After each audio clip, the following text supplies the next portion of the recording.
never have done had they actually won the election. And the message from President Trump was that literally on day one, that his plan is to leave the dais after being sworn in and go into the Capitol and start signing orders to undo some of those things. So I don't know what that will look like, but we'll be prepared from day one to start working together on whatever that is. What's an example of one of those that would impact Utah the most? Would it have to do maybe with the Northern Corridor in Washington County? Sure, yeah. Other examples? Yeah, that's a great one. The Northern Corridor in Washington County, again, a last-minute decision that goes against everything we've been working collaboratively on and together on for years. Also, we believe violates the statute, the congressional law that was passed that would eventually lead to the designation of the Northern Corridor. We've had decisions by the EPA that are affecting Utah. We were having great discussions. We were all on the same page. We were headed a certain direction, and then out of nowhere, we just get blindsided with these types of decisions that impact our ability to move forward as a state. I suspect that we'll probably see some more in the next couple days, and that sadly wouldn't surprise me. Governor, the legislature is expected to consider some significant changes to Utah's election administration, including possible limitations to mail voting and possibly removing election oversight from the lieutenant governor. Would you support changes, or do you think election administration needs to remain in the hands of the lieutenant governor? Well, let me just start by saying that we have an incredible lieutenant governor. It's a position I've served in, a position Governor Herbert served in before me, and running elections is not an easy task. In fact, it's one of the hardest tasks we have in modern politics. And our lieutenant governor has done an incredible job. She does things the right way. She always follows the law and has complete integrity in everything that she does.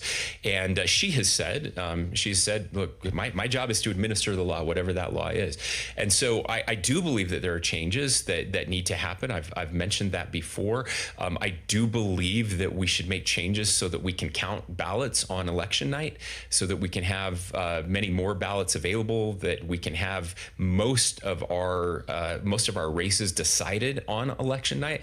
There's no reason we couldn't do that. That's just a choice that we've made to allow a large amount of mail-in ballots to come in after as long as they're postmarked the day before the election. They can come in for a week or two afterwards. We could make changes to that. We could move those deadlines and move them up, and that's something I would certainly support. I believe that that's something that would add trust to the system. I think one of the areas where we start to lose trust is when there isn't a decision on election night, and there's lots of ballots out there, and somebody may have been winning on election night, and then 5 days later they're losing a race, and that calls into question lots of things, even though, again, there is no evidence, and I believe because it has never happened. We have complete integrity in our elections. I would remind people that the lieutenant governor does not run elections in this state. Lieutenant governor oversees elections. Elections are run by our county clerks. The lieutenant governor does not count or open or look at a single ballot. Neither does anyone in her office. That's not the role. And so I have trust in our county clerks, in our 29 county clerks, who are the ones who are actually administering the elections. But I do think that the getting a decision, again, in the vast majority of races, you'll never get all of them because some of them are too close, and some of them will always need recounts. That's going to happen regardless. It happened before we had mail-in balloting, including my race when I was running for county commissioner the first time. I didn't find out for 2 weeks whether I won or not, and that was before mail-in balloting. So look, yeah, there will be some changes made, but we'll work closely with the legislature to decide on what those changes should be. But you will or will not support removing election oversight from the lieutenant governor? I don't think we need to completely remove oversight there. I do think, and this is something I was always worried about, what happens when a lieutenant governor is running in a race. So when, for the first time in our state's history, when I was running for governor, I did something very unique, and that is I designated someone else to take any issues that would have impacted me and then make a written recommendation, because the law didn't allow me at the time to delegate that authority away. I would still have to make the decision, but it would be, there would be a lot of self-harm if a neutral third party made a decision and then I went against it. And the neutral third party did have to make a couple decisions in that in my election. Lieutenant Governor Henderson did the same thing during our last election when we were running, and I supported that. So I think there are some things we could do around that. Again, if it looks bad, we want to avoid it. Even if nothing wrong is happening, we want to make sure that people can have faith in the election process. And if that's something that is of concern to people, and sure, I can see why it would be. I would also just recognize that all 29 county clerks also run for office and also administer their own elections, where they actually do count ballots, and that's the way it's been from the very founding of our state. Governor, we do have some reporters joining us remotely. We want to go to Parker Malatesta with KPCW. Parker, go ahead with your question. Hey, Governor. Park City has been the subject of national news recently. A lot of holiday visitors to Park City Mountain were upset over conditions due to the ski patrol strike. Any concern about one of Utah's biggest tourism destinations taking a reputational hit? Well, sure. I don't think, we don't love it when that type of thing happens. We try not to meddle in those situations, and I'm glad that a resolution was reached. We have lots of amazing ski resorts in the state, lots of amazing ski destinations, and I'm hoping that was something that was a blip, and we won't see again anytime soon. I appreciate the patience of everybody who was involved, and some who had their vacations that were disrupted because there were long lines and less areas open. But what I can say is the ski industry is doing very well this year. We've had great snow, and we're right about normal, a little above normal in some northern Utah areas, southern Utah below normal for sure, and we're hoping to get more precipitation in southern Utah. But again, the best snow on earth, the best skiing anywhere around, best snowboarding. It's great that Utah is such a destination, and I do believe that reputational hit will be short-lived. And Parker has a follow-up question. Go ahead, sure. Parker. Yeah, relevant to the LA wildfires, we've heard from insurers that Wasatch Back homeowners are increasingly dealing with higher premiums and a lack of coverage in some areas due to wildfire risk. Does your administration or the legislature have any plans to address this issue? Yeah, we've been having conversations for sure. We've been talking with insurers. John Pike, who's the insurance commissioner for our state, has been leading the charge here. What I can tell you is that we are very fortunate that we have about 100 insurers in the state of Utah that provide homeowners insurance here. And while there are decisions being made again by some carriers about what their pricing will be and what areas they're willing to cover, so far there still is an ability for Utahns to get coverage, unlike some places in California. And I would just add that one of the reasons it's so hard to get coverage in California is because of decisions that politicians and the people of California made that may have seemed good in the short term in limiting the ability to raise insurance rates to actually cover losses, and so they're providing coverage below market rates and below the risk that actually happens there, and because it takes upwards of a year to get approval in California for any rate increases, and those rate increases have been limited. It is true that Californians have been paying lower prices than they otherwise would have paid, and now we see the end result of that is that the market can't keep up, and so many are pulling out of the market. That's bad. So something that was meant to help Californians actually ended up hurting them worse on the back end. And I'm hoping that we won't make the same mistakes here in the state of Utah. And we again have to make decisions based on risk. And as more and more people want to build in areas where wildfire is a danger, they're going to pay higher premiums. That's just the nature of this, and that's not a bad thing. I mean, it is, again, nobody likes to pay more. I understand that, but you'll like it a lot less when your house is gone and you don't have any insurance coverage. Governor Doug Burgum testified in front of the Senate committee today, I'm curious what you think of that nomination and how that could change how public lands are managed in the state. Yeah, well, how did it go? I haven't had a chance this morning to see anything. It seemed like it went well. He did express some desire to maybe work with the state to change the Bears Ears and Grand Staircase. Yeah. So let me just answer the question again. I haven't had a chance. I've been working all morning, so I haven't seen any of the coverage of his hearing. What I can tell you is Doug Burgum as the pick for Interior, Secretary of Interior, was probably the single best decision that Donald Trump has made in his previous administration or this current one. I like to tell people that Doug Burgum is so well respected by governors, both the right and the left, Republicans and Democrats. I've joked that every governor likes to think they're the smartest person in the room until we get in the room with Doug Burgum, and then we all know it's not us. And Governor Burgum, soon to be Secretary Burgum, is just a brilliant human being. He understands these issues as well as anyone out there. One of my favorite moments, if you'll forgive me for just rattling on a little bit about how great I think he is. We were meeting together as NGA, the National Governors Association, and we had a meeting that was just the governors, a lunch where we can talk a little more freely. And there was a debate broke out between two governors, the governor of North Dakota, Governor Burgum, and the governor of the great state of Washington, Governor Inslee. You probably won't find two more different people when it comes to their views on the environment and regulation and everything else. And the debate was incredibly respectful. The meeting ended and they stayed there for 20 minutes talking to each other about these very issues.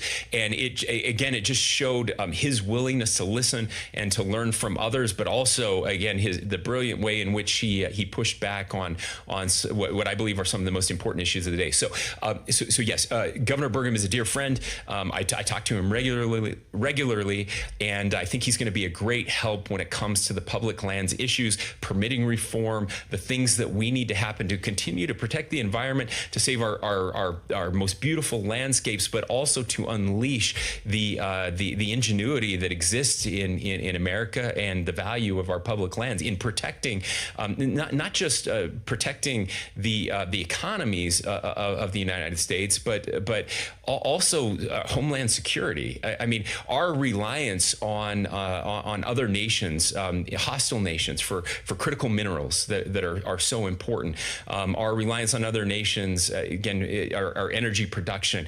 It's crazy that we're outsourcing those most valuable and precious resources that we have to people who hate us and want to do harm to us and who don't care about the environment at all. So he will be a breath of fresh air in this space. Do you support shrinking Bears Ears again? Yes.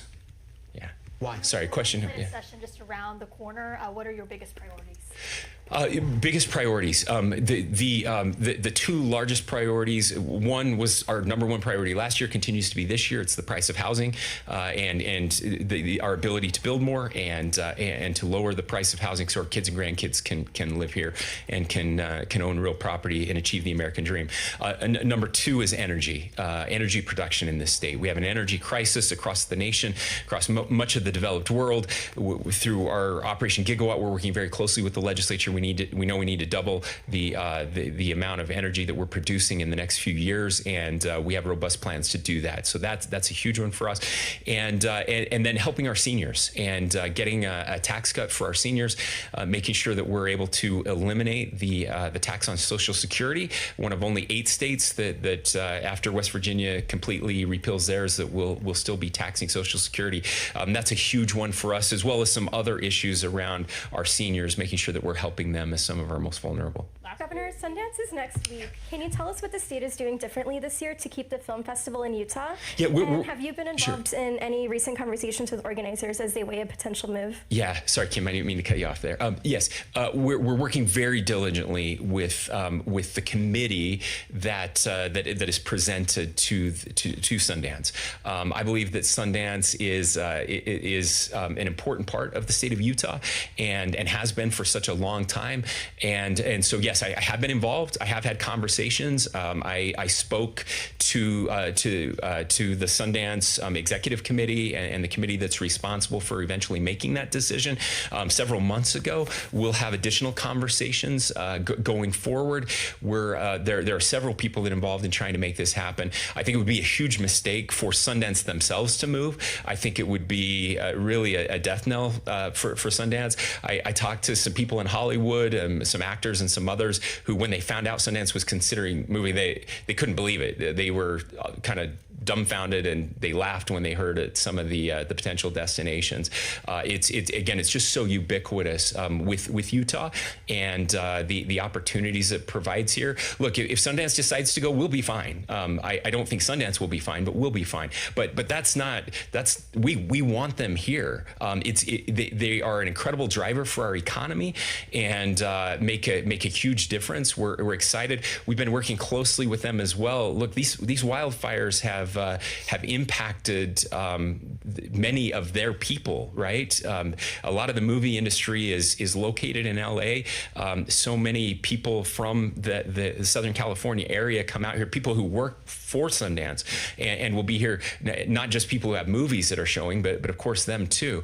And so we've been proactive. We've reached out to them to see how we can help with those who have been displaced or are struggling ahead of Sundance, which is coming up very quickly. And that's all the time that we have. So sorry. That's all the time we have for our television broadcast. Thank you so much for joining us for the Governor's monthly news conference.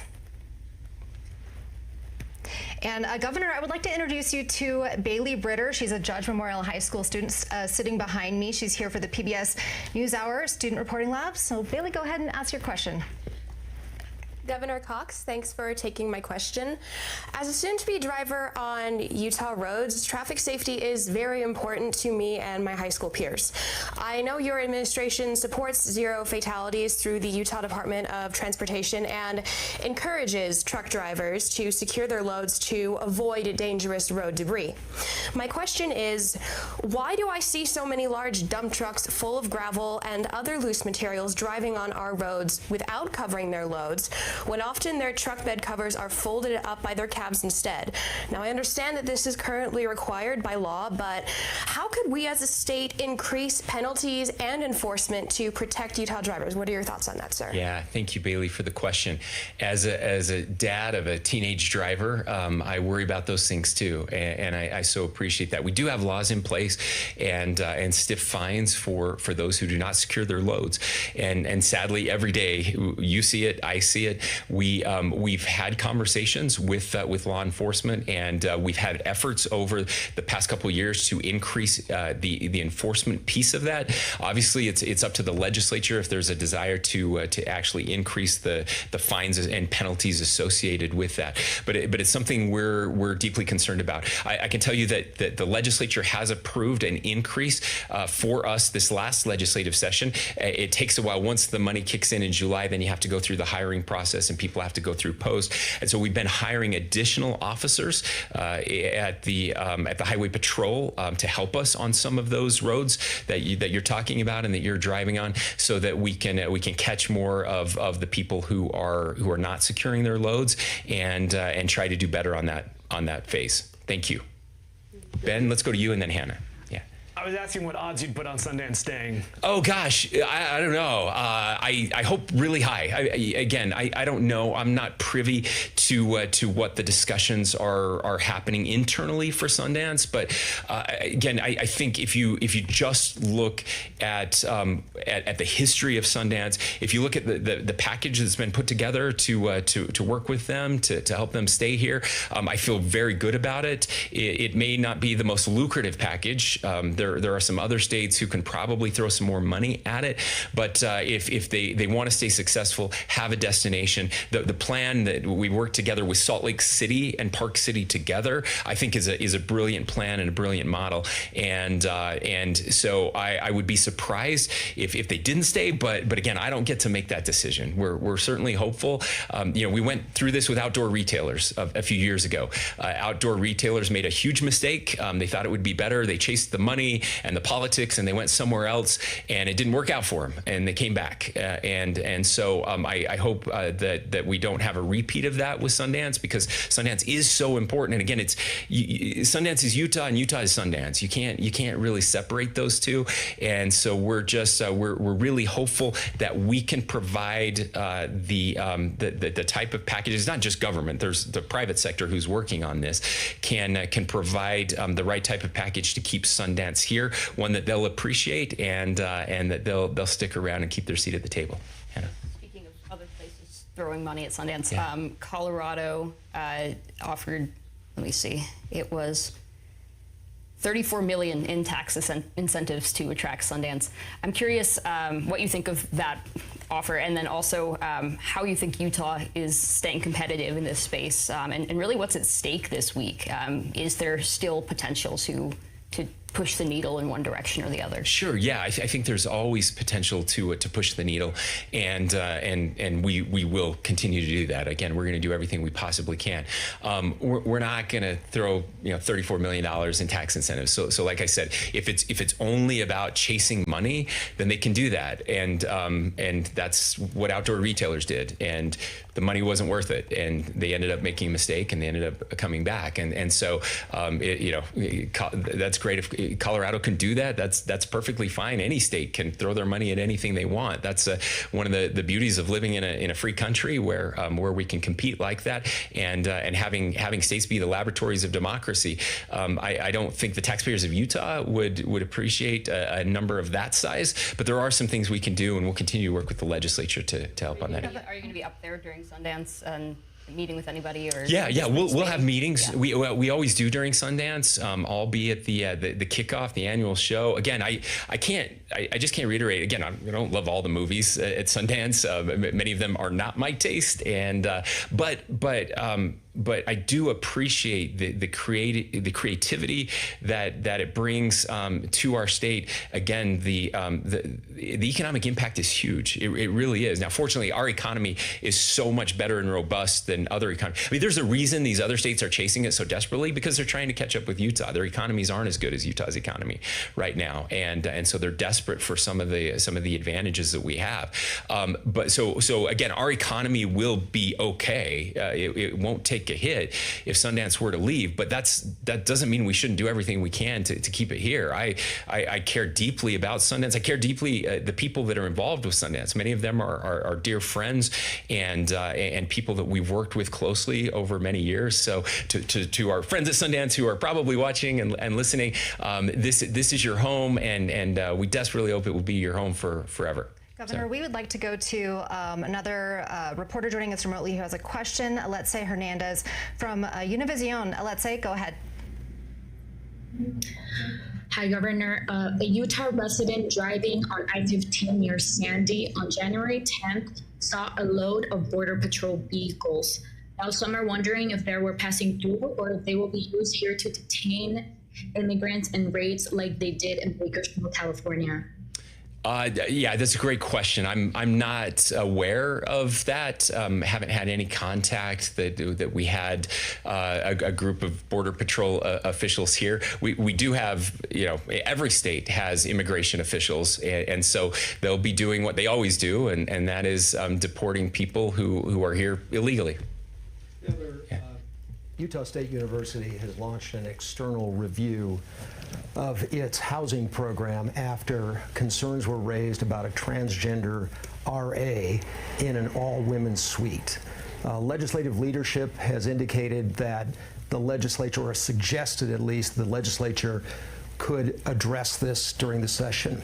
What is your position about this? Yeah, well, my position is the same as it's always been, and the same as it was the past session. We need safe spaces for women, and that's really important. And so that's why we passed the bathroom and locker room bill, and I think this would apply in a similar situation. So I appreciate that Utah State is doing that review, and we want to make sure that there's spaces for everyone, and that's exactly what we've tried to do. Do you think that the policy that allowed that assignment complies with or violates the current law?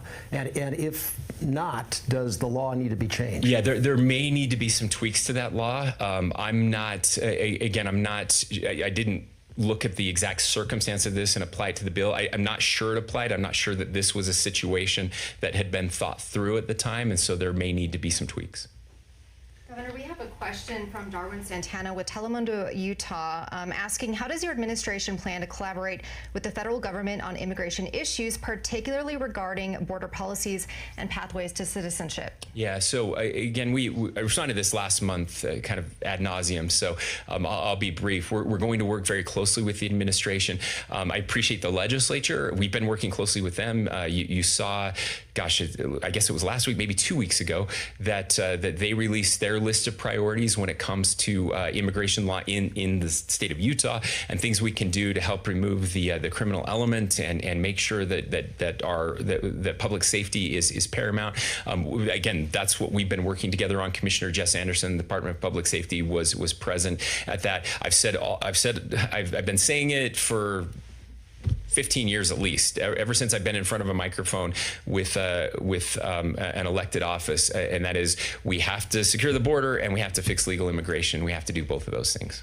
Governor, there is a report that has been released suggesting that fallowing crops, including reducing growing of alfalfa and hay to ensure that more water gets to the Great Salt Lake to restore it to a healthy level. As a farmer yourself, what do you think of that concept? Yeah, look, there's been lots of reports on these issues. I'm not a huge fan of fallowing, but by the way, the amazing thing about alfalfa is that it is a crop that allows for fallowing. So in dry years, we just don't water it, and it can survive for another year, which is one of the reasons it's a great crop. There's another report that came out before that report that said that alfalfa is the perfect crop for this type of weather where we do have drought, and a great opportunity to conserve water in the years where we desperately need to conserve water the most. And so we continue to work with our ag community to make good decisions, and I'm very supportive of the direction that we are headed as a state. Working with the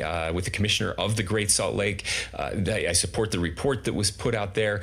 We're doing a much better job of working with our farmers. We've set aside significant money to increase the technology that exists so that we can grow more food with less water.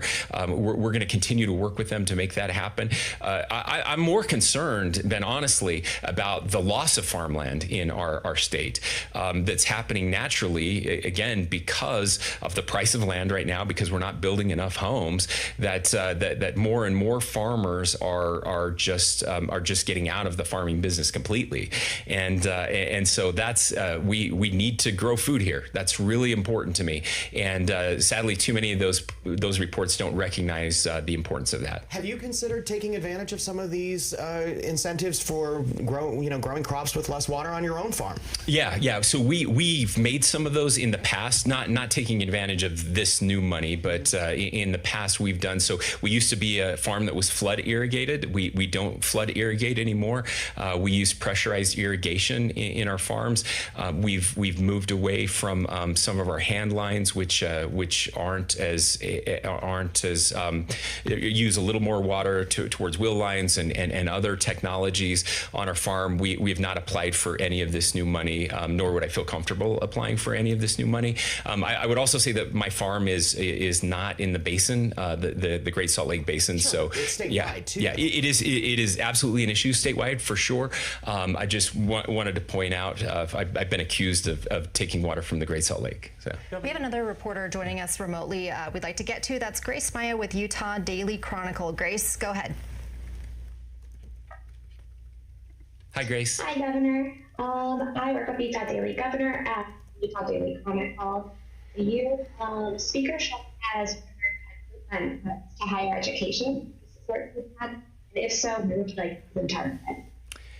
Thanks, Grace. You were cutting out a little bit, but I think I got the gist of the question around the funding of higher ed, and I think I heard you say where would you like to target? Look, we've been working closely with our presidents of our universities, including President Taylor Randall, one of the best university presidents in the country right now. We're so lucky to have him, as are so many of our presidents here in the state of Utah. All of our presidents, I believe it's the best group of presidents we have, working closely with the State Board of Higher Education and Jeff Landward there. We've been working with the Senate President and the Speaker, trying to figure out what this is going to look like. And so I don't want to kind of pre-bake exactly where the direction this should go, but it just makes logical sense that we would look at those those degrees and certificates that are providing the most benefit for students, and those that are providing the least,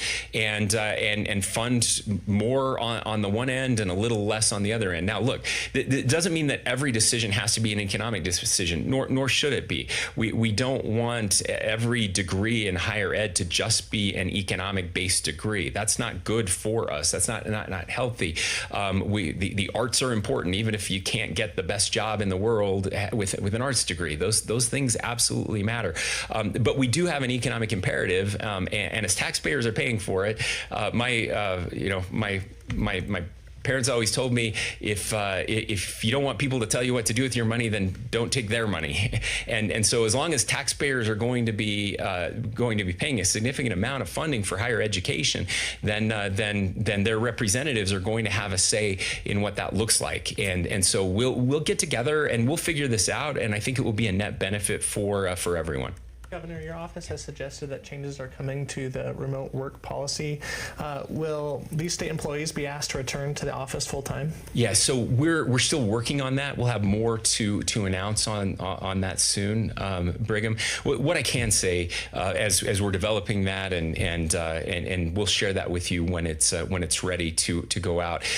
We were working on remote work before much of the rest of the country was working on remote work. So Governor Herbert had asked me to run a pilot project, and we did that. This was, I want to say, back in 2018 maybe timeframe, and the pilot project was very successful. That showed that remote work can work if it's done in the right ways, and you don't just send people home with a computer. It's much more detailed than that. You have to have incredible oversight. You have to have different training. You have to have an area of your house that is set aside specifically for work, so you have an actual workspace that had to be approved and compliant.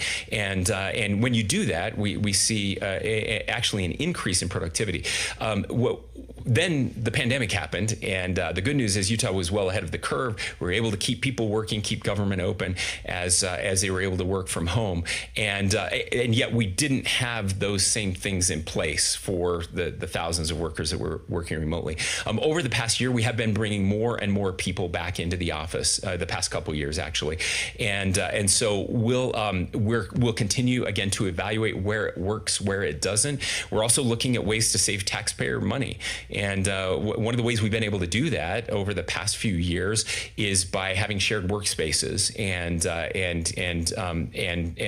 getting rid of some of the leases that are very expensive and costing taxpayers a lot of money. So what we're trying to do is to figure out, how do we save taxpayer money by using less space, and how do we make sure that the employees who are working on behalf of the taxpayers are efficient and productive, and that we're giving them as many opportunities as possible.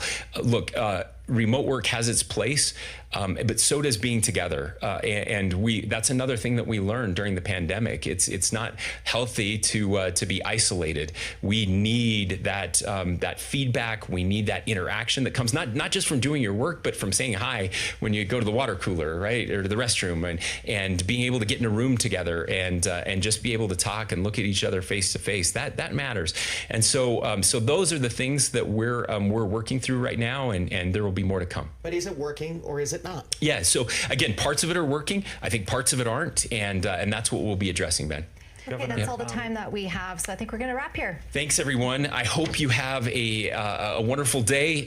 Be careful out there. I'm just thinking about our young drivers. It is winter, and we have another small storm coming up here in a couple days. So I just want everybody to be safe out there. Again, our prayers, our hearts go out to the people of Southern California who are struggling right now. I would encourage Utahns.